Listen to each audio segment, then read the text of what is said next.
seen from Minnesota on film? What do they do well? Man, me playing in this league in the Big Ten, I'd have to say, week in, week out, it's a great challenge. And coming into this week, we know a lot of things that they do well in the pass game and the run game with an experienced quarterback. So I'm really excited for the challenge they bring all around. What have you seen from today in practice and his development? Man, I'm really excited. Being an older guy playing college football for quite some years now, seeing guys like that come in and just have a build and kind of a ability to play this college football game at such a young age is super exciting. And then watching him day in and day out of practice, step up to the plate and just grit and grind. If something doesn't go well, still bouncing back up and looking for the next play to get better. What's he do best right now? Man, I would say the best thing that he does is, just have a flush it mentality. You flush it, get to the next play. It's really hard to learn in this game, and I think that's one thing that he does really well. On the fourth down at the end of the game, Nate dropped into coverage. Roughly how many times in your college career would you say you've dropped back into his zone?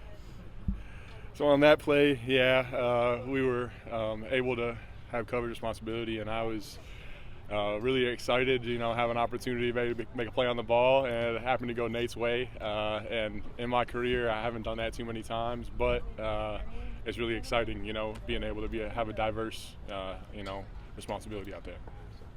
Why is this defense so tight-knit and so close, would you say? I'd say the main thing with this defense is communication up and down the front, and then going into the linebackers and defensive backs as well. So I think that's the main part of it is, talking on and off the field, when you come to the sideline, communicating, and then we're on the field communicating is just as important. Dan talked early on about being a guy that he wanted the young guys to sort of watch and emulate how you do.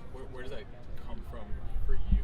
When did that sort of start, the lead by example and do things right now? I think my whole career I've always tried to, do my job so others can, learn from that. And being in a position here, being an older guy and having a room full of younger guys, it's really important for them to be able to see an example of someone that, try to do the correct things on the field, but then also like practice habits and, film room habits and questions as well, just how to, etiquette all across football. What's it like for you to be on the number 11 team in the country?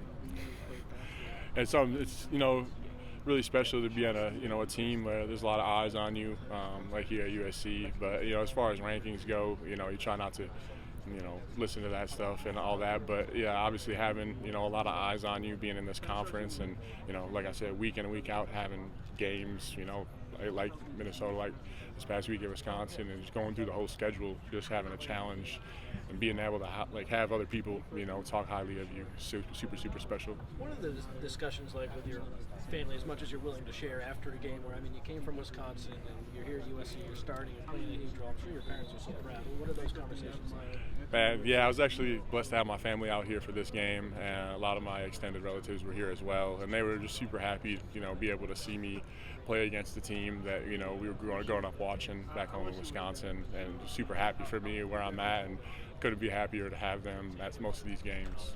What have you seen from Devin Tompkins as he kind of progresses, steps into a role a little bit? Dev, oh man, he's one of my really good friends on the team, and I'm just really blessed to be able to be out there on the field with him and look at him next to me and see some of his first snaps, as a USC Trojan, and I think one thing that he does super well is bring energy on the field and off the field every single day, and learn from other guys, if he's not in or if he's coming off the field from being on, telling us what he saw, and does a really good job of that. What areas do you feel as a defense overall that you've kind of taken steps forward through the first few games? I think the biggest steps that we had to overcome was the opportunities that we've had coming out of halftime, being down some points and multiple games, and having that being a deficit is something that is hard for a lot of teams. So some teams don't go through that until later in the season. Getting that out of the way early, you'd rather not, but being in all these different opportunities early in the season, I think we're kind of rolling now and have seen a lot of things. How helpful is it when Coach Lynn stays so calm at halftime when you guys are down at the break? Like, does that kind of set the tone for the group in the second half? Yeah, 100%.